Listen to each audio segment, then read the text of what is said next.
Hello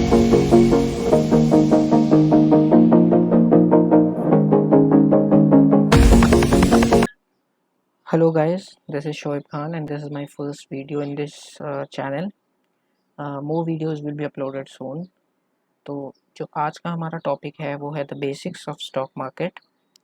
बहुत सारे लोग जो हैं वो स्टॉक मार्केट में स्टार्ट करना चाहते हैं, बहुत सारे लोग स्टॉक मार्केट में अपना फ्यूचर बनाना चाहते हैं, वो as a passive source of income देखना चाहते हैं, but they don't know where to start from. तो ये वीडियोस उनके लिए है और ये वीडियोस उनके लिए भी है जिनको कुछ बेसिक चीज़ें समझनी है स्टॉक मार्केट के ऊपर। देखो, स्टॉक मार्केट जैसे सब बोलते हैं कि जुआ है, कि गैम्बलिंग है, कि एक कसिनो है, यहाँ तुम आते हो, जुआ लगाते हो, जीतते हो, हारते हो, but this is not true. ये जुआ नहीं है। आपको यहाँ पे जो मिलेगा, आपको यहाँ पे भी पर्टिकुलर स्टडी करनी पड़ेगी। हर चीज़ यहाँ पे सेम एज़ आपके अलग-अलग प्रोफ़ेशंस हैं, वैसा ही है।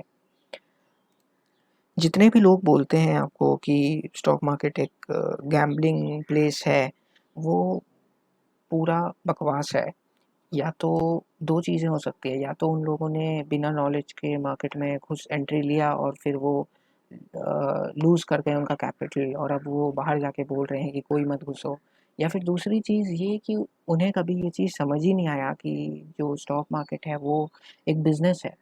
जैसे आप हर चीज़ एक बिज़नेस के थ्रू करते हो, वैसे ही आप इसको भी एज़ अ बिज़नेस लो, तब आप एक अच्छे ट्रेडर या फिर अच्छे इन्वेस्टर बन सकते हो। क्योंकि जब तक हम किसी चीज़ को बिज़नेस के तौर पे नहीं देखेंगे तो हमें उसमें सिर्फ़ प्रॉफ़िट ही दिखेगा। पर स्टॉक मार्केट में ऐसा नहीं है। अगर यहाँ पे प्रॉफ़िट है तो यहाँ पे लॉस भी है। तो हमें दोनों एस्पेक्ट्स देखने पड़ेंगे, हमें हर एस्पेक्ट समझना पड़ेगा, हमें हर एस्पेक्ट को लेके आगे बढ़ना पड़ेगा। तो लेट्स स्टार्ट। ये वीडियो ऐसा नहीं होने वाला है कि मैं आपको सिर्फ पीपीटी में मैंने बना रखा है, जो भी मैं पढ़ूँगा आपको वो समझा दूँगा, ऐसा नहीं होने वाला है। मैं पीपीटी अगर मैंने बनाया है वो भी बहुत सोच समझ के बनाया है और फिर मैं वो पीपीटी को एक्सप्लेन भी करता चलूँगा। तो लेट्स स्टार्ट। अब देखो, जैसे कि नॉर्मल मार्केट होती है, हमारे घर के पास है, आपके घर के पास है, सबके घर के पास जो मार्केट एरिया है, उस मार्केट में क्या होता है कि आप जाते हो, कोई सामान खरीद के लाते हो। स्टॉक मार्केट भी एक मार्केट ही है। यहाँ पे आप नॉर्मल मार्केट में क्या करते हो, ग्रोसरीज़ खरीदते हो, आप अपने घर के सामान खरीदते हो या जो भी आपको समझ आए वो खरीदते हो, पर स्टॉक मार्केट में आप स्टॉक्स खरीदते हो। अब स्टॉक्स बिकते कैसे हैं? और स्टॉक्स होते क्या हैं, पहले वो डिस्कस कर लेते हैं। जो स्टॉक्स होते हैं वो किसी कंपनी के पार्ट होते हैं, मतलब वो कंपनी का एक हिस्सा है। अगर आप किसी कंपनी का एक शेयर खरीद रहे हो तो इसका मतलब है कि आप उस कंपनी का हिस्सेदार हो, आप उस कंपनी के ओनर हो। अगर उसको अपने मैनेजमेंट में या उसको कुछ भी चेंजेस लाने हैं, आपसे पूछ के लाना पड़ेगा। ये मैटर नहीं करता कि आपके पास 1% शेयर है उस कंपनी का, 2% शेयर है या आपके पास 0.0000001% शेयर है। अगर उसके कंपनी में आप उसको खुद कुछ चेंजेस लाने हैं या उसको कुछ भी करना है, अगर उसके कंपनी में चेंज, तो उसको आपको पूछ के चेंज करना पड़ेगा। आप किसी बिज़नेस में, अगर आपका कोई फ्रेंड है, आप किसी बिज़नेस में उसको पैसे देते हो हेल्प करने के लिए, तो वो आपको क्या बोलता है कि जितना प्रॉफ़िट होगा उसमें से 20% तेरा, 30% मेरा। Same goes with stocks. Stocks का मतलब भी यही है कि आप उस कंपनी में पैसे लगा रहे हो, अगर वो कंपनी अच्छा बढ़ा, अगर वो कंपनी ने अच्छा प्रदर्शन दिया, अच्छा ग्रो किया, तो फिर वो जितना ग्रो करेगा उतना आपको मुनाफ़ा होगा। अगर वो कंपनी अच्छा ग्रो नहीं कर पाया, आपका एनालिसिस गलत चला गया, तो फिर वो कंपनी आपको एक लूजिंग इन्वेस्टर या ट्रेडर बना देगा। अब मार्केट में ऐसा नहीं होता है कि आप आए और आपने देखा कि ये स्टॉक बहुत अच्छा है, या आपके दोस्त ने बता दिया, या आपके फ्रेंड ने बता दिया, आपके फैमिली मेम्बर ने बता दिया कि ये स्टॉक बहुत अच्छा है, इसको बाय करो, इसको सेल करो। ऐसा नहीं होता है। अगर आप ऐसा सोच के आ रहे हो या फिर ऐसा सुन के आ रहे हो या फिर ऐसा आप देख के आ रहे हो, देन अल्टीमेटली आप ट्रेडिंग या फिर इन्वेस्टिंग करने में सक्सेसफुल नहीं हो सकते। अगर आप ट्रेडिंग और इन्वेस्टिंग में आ रहे हो तो आपको पर्टिकुलर नॉलेज, पर्टिकुलर एनालिसिस के साथ मार्केट में आना है। अब एनालिसिस मार्केट में 2 तरीके की होती है। जो पहला एनालिसिस होती है उसको हम बोलते हैं फंडामेंटल एनालिसिस, एंड जो दूसरी एनालिसिस होती है उसको बोलते हैं टेक्निकल एनालिसिस। मैं आपको एक नॉर्मल सी बात बताता हूँ। अब ऐसा तो नहीं है, आप अगर किसी दुकान में जाते हो, मैं सपोज़ कर लो आपने ब्रेड दुकान में गए, बेकरी गए, और बेकरी में आप जाके क्या करते हो, अगर वहाँ पे ब्रेड रखा हुआ है तो आप उस ब्रेड की मैन्युफैक्चरिंग डेट देखते हो और एक्सपायरी डेट देखते हो। अगर वो एक्सपायरी डेट से पहले है, अगर वो आज का डेट, तब आप उस जो भी सामान है उसको आप बाय करते हो। एक्सपायरी डेट के बाद तो आप बाय नहीं करते ना। तो यहाँ पे अभी आपने क्या किया, एनालाइज किया। क्या क्या एनालाइज किया कि इसका एक्सपायरी डेट कितना है, इसका एमआरपी क्या है, इसका मैन्युफैक्चरिंग डेट क्या है, ये कितने दिन तक टिकेगा, ये कितने दिन तक मतलब मेरे को कहीं और डिस्काउंट में मिल सकता है क्या। तो यहाँ पे आपने क्या किया, यहाँ पे आपने एनालाइज किया। सेम चीज़ हमें स्टॉक मार्केट में भी करना है, हमें यहाँ पे एनालाइज करना है चीज़ों को। और जैसे जैसे हम एनालाइज करते जाएंगे, जैसे जैसे हमें एक्सपीरियंस आता जाएगा, वैसे वैसे हम इस मार्केट में ग्रो करते जाएंगे और सक्सेसफुल बनते जाएंगे। मैं ये नहीं बोल रहा कि अगर आपने आज एक चीज़ देखा, आपने एक स्टॉक एनालाइज किया और वो स्टॉक कल ऊपर चला गया तो आप एक सक्सेसफुल ट्रेडर हो, ऐसा नहीं होगा। कभी भी अपने अंदर कॉन्फिडेंस मत बिल्डअप करो इतना ज़्यादा कि वो आपको ले डूबे। मार्केट इज़ सुप्रीम, ये बात याद रखना। ये थी कुछ बेसिक चीज़ें। आप शेयर की प्राइस पे करते हो, उस कंपनी से आप शेयर खरीदते हो।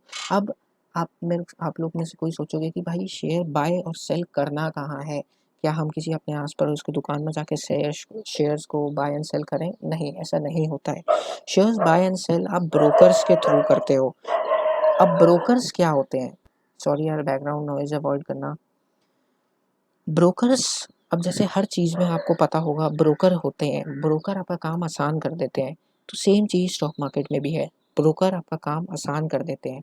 मतलब अगर आपको कोई शेयर खरीदना है तो ये आपके लिए सेलर ढूँढ देंगे, अगर आपको कोई शेयर बेचना है तो वो आपके लिए बायर ढूँढ देंगे, जिस प्राइस पे आप चाहो उस प्राइस पे। और इसमें उनका क्या फ़ायदा है? इसमें उनका ये फ़ायदा है कि उनको आप कमीशन दोगे।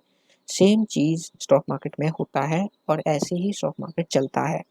बहुत सारे ब्रोकर्स हैं, बहुत सारे बैंक्स के ब्रोकर हैं, जैसे एक्सिस सिक्योरिटीज़, कोटक सिक्योरिटीज़। हर बैंक का अपना डीमैट अकाउंट बोलते हैं इसको। सबसे पहले आपको बैंक में जाके डीमैट अकाउंट ओपनिंग करवाना पड़ता है, आजकल तो ऑनलाइन भी होने लगे हैं। उसके बाद उस डीमैट अकाउंट में आपको ट्रेडिंग आईडी एंड पासवर्ड मिलता है। उस ट्रेडिंग आईडी एंड पासवर्ड से आप अपने वेब पोर्टल पे लॉगिन करके शेयर्स को बाय एंड सेल कर सकते हो। ये तो जो बैंक्स ऑफ़र करते हैं उनको हम नॉर्मल ब्रोकर्स बोलते हैं। पर आजकल discounted brokers and online brokers जिसको बोला जाता है वो बहुत चर्चे में चल रहे हैं। आजकल वैसे हर ब्रोकर ऑनलाइन ही है, लेकिन फिर भी एक डिस्काउंट ब्रोकर का मतलब होता है कि सपोज़ कर लो, अगर कोई बैंक के पास आप ब्रोकिंग मतलब ट्रेडिंग अकाउंट खुलवाते हो, तो वो अगर एक ट्रेड में आपका कमीशन 30 रुपए लेता है, तो डिस्काउंट ब्रोकर सेम ट्रेड में आपका कमीशन 20 रुपए लेगा, मतलब नॉर्मल ब्रोकर से कम लेगा। तो ये कुछ फ़ायदा है डिस्काउंट ब्रोकर्स का। डिस्काउंट ब्रोकर्स का एग्जांपल है जैसे ज़ीरोधा, अपस्टॉक्स, एंजल ब्रोकिंग, ये सब डिस्काउंट ब्रोकर्स के एग्जांपल हैं। आप हर ब्रोकर के साथ शेयर्स, कोई भी शेयर्स जो भी आप, अगर वो मार्केट में ट्रेडेबल है तो आप उसको खरीद सकते हो। मार्केट में ट्रेडेबल है का मतलब है बहुत सारे कंपनीज़ जो आप उन्हीं शेयर्स को मार्केट में खरीद सकते हो जो कंपनीज़ पब्लिक कंपनीज़ हैं, जिनकी शेयर्स पहले से मार्केट में लिस्टेड है। आप उन कंपनीज़ के शेयर को कभी नहीं खरीद सकते जो कंपनीज़ मार्केट में लिस्ट ही नहीं हुए हैं। अगर कोई सामान मार्केट में बिक ही नहीं रहा है तो आप उसको कैसे खरीदोगे? नहीं खरीद पाओगे। तो ये जो चीज़ें थी एकदम बेसिक चीज़ें थी कि मतलब एकदम ही अगर एक नया बंदा है तो वो क्या-क्या चीज़ों को अपने दिमाग में रख सकता है। तो सबसे पहली चीज़, उसको तो डीमैट अकाउंट खुलवाना पड़ेगा किसी ब्रोकर के साथ। अब ब्रोकर चूज़ करना वो उसके ऊपर है कि उसको कौन-सा ब्रोकर पसंद आता है, कौन-सा ब्रोकर का जो चार्जेस हैं वो सबसे कम है। मैं आगे चल के वीडियो बनाऊँगा ब्रोकर्स के कंपैरिज़न पे भी, तो वो वीडियोज़ भी आप देख सकते हैं। फिर इसके बाद आते हैं हमारा स्टॉक एक्सचेंज।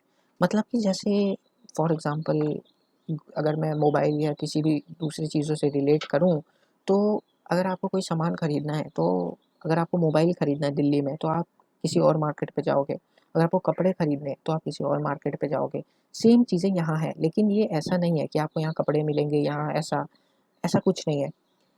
जो यहाँ पे ना 2 स्टॉक एक्सचेंजेस हैं इंडिया में। इंडिया में 2 स्टॉक एक्सचेंजेस हैं। पहला नेशनल स्टॉक एक्सचेंज एंड दूसरा बॉम्बे स्टॉक एक्सचेंज। जो बॉम्बे स्टॉक एक्सचेंज है वो बहुत पुराना एक्सचेंज माना जाता है। इसका आप स्क्रीनशॉट लेके इसको पढ़ सकते हो। ये सब गूगल्स में है, मैंने गूगल से लिया हुआ है ये सब। जो नेशनल स्टॉक एक्सचेंज है, ये ज़्यादा बेटर है। मैं क्यों बेटर है बोल रहा हूँ, क्योंकि इसमें लिक्विडिटी ज़्यादा है। लिक्विडिटी का मतलब कि इसमें बहुत लोग ट्रेड करते हैं, ज़्यादा से ज़्यादा लोग नेशनल स्टॉक एक्सचेंज में ही ट्रेड करते हैं। और आजकल जब से नेशनल स्टॉक एक्सचेंज आया है तब से बॉम्बे स्टॉक एक्सचेंज में लिक्विडिटी कम हो गई है। मतलब बॉम्बे स्टॉक एक्सचेंज में ज़्यादा लोग ट्रेड नहीं करते, सबसे ज़्यादा लोग ट्रेड करते हैं नेशनल स्टॉक एक्सचेंज में अभी के टाइम पे। वैसे इन दोनों के प्राइस, अगर सपोज HDFC बैंक इसमें 1400 रुपये का मिल रहा है, 1400 का मिल रहा है, तो BSE में भी आपको वही मतलब ऑलमोस्ट 1-2 रुपये का ही गैप मिलेगा, चाहे ऊपर चाहे नीचे, ज़्यादा फ़र्क नहीं होता है। तो ये मैंने आपको चीज़ें बता दी, Bombay stock exchange and national stock exchange. Brokers आपको ऑप्शन देते हैं कि आपको ये स्टॉक्स कौन से एक्सचेंज के साथ खरीदने हैं, वो आप चेंज करके खरीद सकते हो। मैंने आपको बताया how the stock market works, कि कंपनीज जो होती हैं, अगर सपोज आपका एक कंपनी है तो आपको वो कंपनी को अगर पब्लिक करना है तो आपको सबसे पहले सेबी के पास जाना पड़ेगा। सेबी क्या है? सिक्योरिटीज़ सिक्योरिटीज़ एक्सचेंज कुछ ऐसी है एक, पता नहीं यार, जो भी है, सेबी पास जाना पड़ेगा। सेबी आपके कंपनी का करेगा क्या? सेबी आपको बोलेगा कि आप अपनी कंपनीज का जो भी चीज़ें हैं डॉक्यूमेंट्स फाइल करो। उसके बाद आपके कंपनी का एक IPO लॉन्च होगा। IPO का मतलब होता है इनिशियल पब्लिक ऑफरिंग। IPO के बारे में भी एक वीडियो आएगा बहुत जल्दी। IPO लॉन्च होगा। इस IPO में जब ये IPO लॉन्च होगा तब आपका जो कंपनी है वो एक पब्लिक कंपनी माना जाएगा, और जैसे ही पब्लिक कंपनी माना जाएगा फिर आप एक नॉर्मल ब्रोकर के थ्रू ये शेयर्स बाय एंड सेल कर सकते हो। अब जो एक बहुत बड़ा क्वेश्चन है, इस ट्रेडिंग स्टॉक्स गैम्बलिंग?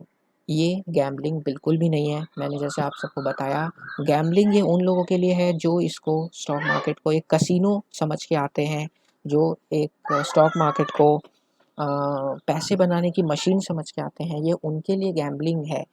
अगर कोई बंदा स्टॉक मार्केट में आ रहा है तो उसको ये चीज़ समझ के आनी चाहिए कि इसमें मुनाफा करने का जो प्रोबेबिलिटी है वो उतना ही ज़्यादा है जितना लूज़ करने की प्रोबेबिलिटी है।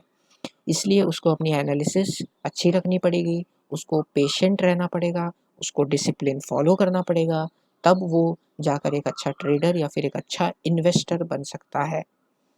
स्टॉक मार्केट बिल्कुल भी गैम्बलिंग नहीं है, इसलिए आप प्लीज़ इनसे डरे ना। स्टॉक मार्केट जितनी अपनी जल्दी हो सके एज में स्टार्ट करें इन्वेस्ट करना एंड ट्रेड करना, तब आपको उतना अच्छा कॉर्पस या फिर रिटर्न मिलेगा अपने लाइफ में। तो ये जो था ये बेसिक्स के ऊपर वीडियो था। जो भी आपको डाउट हो प्लीज़ कमेंट सेक्शन में लिख के बता देना, मैं सबका रिप्लाई करने की कोशिश करूँगा। और मेरा इंस्टाग्राम एंड प्रोफाइल हैंडल नीचे डिस्क्रिप्शन बॉक्स में होगा, आप मेरे को वहाँ पे भी रीच कर सकते हो। कोई भी डाउट हो कमेंट सेक्शन में लिख देना। प्लीज़ वीडियो को सब्सक्राइब करना, नेक्स्ट वीडियो जल्दी आएगा। और आप प्लीज़ टॉपिक भी मेरे को नेक्स्ट वीडियोज़ का, जो भी जिस चीज़ के ऊपर आपको वीडियोज़ चाहिए, कमेंट सेक्शन में लिख देना। Thank you.